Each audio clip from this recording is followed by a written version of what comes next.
तक मौन रहोगे? तुम कब तक भविष्य को अनदेखा करोगे? तुम्हें कब तक राजनीतिक हवस रोनती रहेगी? तुम कब तक देश को यूं ही नफरत की राजनीति में झुलसने दोगे? तुम कब तक झूठ कपट के हवाले होने दोगे देश को? ये कुछ कठोर प्रश्न है हमारे सामने, जिसे आज हमें ईमानदारी से जवाब देना होगा। आज यहां इकट्ठा होना एक राजनीतिक औपचारिकता और कर्तव्य नहीं है। एक ये प्रश्न है जो हमसे जागरूक नागरिक के दिल में एक आग और विद्रोह की तरह धड़क रहा है कि हम कहां खड़े और किस दिशा में जाएंगे। समय का चक्र हमसे पूछ रहा है, क्या तुम तैयार हो?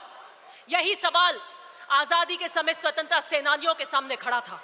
यही सवाल 1971 की जंग में सैनिकों के सामने खड़ा था, और आज 2025 में यही सवाल हमारे सामने पुनः खड़ा है। राष्ट्र की चेतना एक निर्णायक मोड़ पर खड़ी है, जहां पर संघर्ष धर्म है, संकल्प हमारा कर्तव्य है, और मैं आपको कहना चाहती हूं, मौन अपराध है। हमें तय करना है कि हम इतिहास के दर्शक बनेंगे या उसके निर्माता। भारत एक ऐसे मोड़ पर खड़ा है जहां दीप बुझने लगे हैं, संकल्पों की आस्था दरकने लगी है, मंचों पे से आदर्शों के भाषण के पीछे आत्मा मौन होती जा रही है। बदलता स्वरूप राजनीति का ऐसा प्रतीत होता है जैसे मानो एक मृत तृष्णा बनती जा रही है, जहां पर हर कोई दौड़ रहा है लेकिन पानी कहीं नहीं है। हमारे सामने भले ही बंदूक और बारूद की चुनौती आज खड़ी नहीं हो, लेकिन यह समय कम खतरनाक नहीं है, और हमें तय करना है कि आने वाले इसमें हम इस संघर्ष की आवाज बन पाएंगे कि नहीं बन पाएंगे। साबरमती के किनारे अहमदाबाद की सरजमीन पर खड़े होकर मैं सोचती हूं कि अगर गांधी जी हमारे बीच होते इस अधिवेशन में तो क्या सोच रहे होते। मुझे लगता है वो इस नए भारत को देखकर फफक फफक कर रो रहे होते, और वो कहते हैं कि वो भारत नहीं है जिसे मैंने देखा हो। इस भारत को देखकर उनका मन बहुत व्यथित होता। वो देख रहे होते कि किस तरीके से किसान आज हताश है, उसके चेहरे पे उनको झुर्रियां दिखती हैं।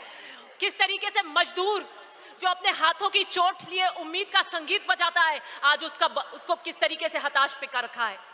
नौजवान किस तरीके से उसकी आंखों में निराशा है, जो अपने अवसरों के अभावों में अपने सपनों को कुचलते हुए देख रहा है। उस मां की चीख है, उस स्त्री की वेदना है। आज का संघर्ष संविधान बना तानाशाही का है। आज का संघर्ष लोकतंत्र बनाम अधिनायकवाद का है। कुछ लोगों की इच्छा संविधान बन चुकी है, उनकी इच्छा ही संविधान बन चुकी है।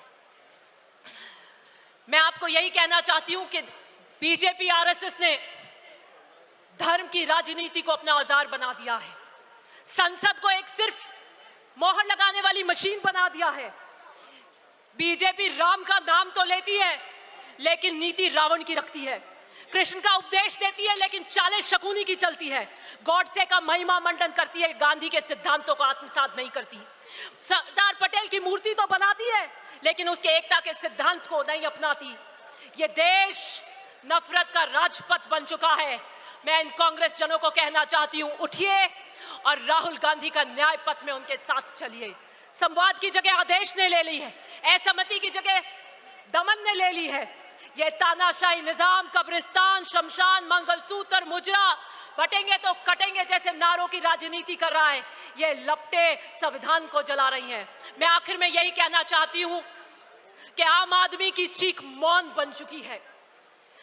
उसकी आवाज में न गजलों का लहजा है, न इशारों की नजाकत है। उस मां की चीख जिसने अपने बेटे को सांप्रदायिक हिस्सा में खोया है। गुजरात की यह धरती हमें क्रांति के लिए पुकार रही है। कांग्रेस का ये कार्यकर्ता बापू की अहिंसा का संकल्प है। नेहरू का विजन है, सरदार पटेल का लौह संकल्प है, लाल बहादुर शास्त्री की सादगी है, इंदिरा गांधी का साहस है, राजीव गांधी का बलिदान है, सोनिया गांधी का संघर्ष है, और राहुल गांधी का धैर्य है। ये समय, आई एम जस्ट कंक्लूडिंग, ये समय भीष्म की प्रतिज्ञा का है, ये भीष्म मौन का नहीं है। आइए चलिए और राहुल गांधी जी के इस न्याय पथ में उनके साथ कंधे से कंधा मिलाकर चलिए। बहुत बहुत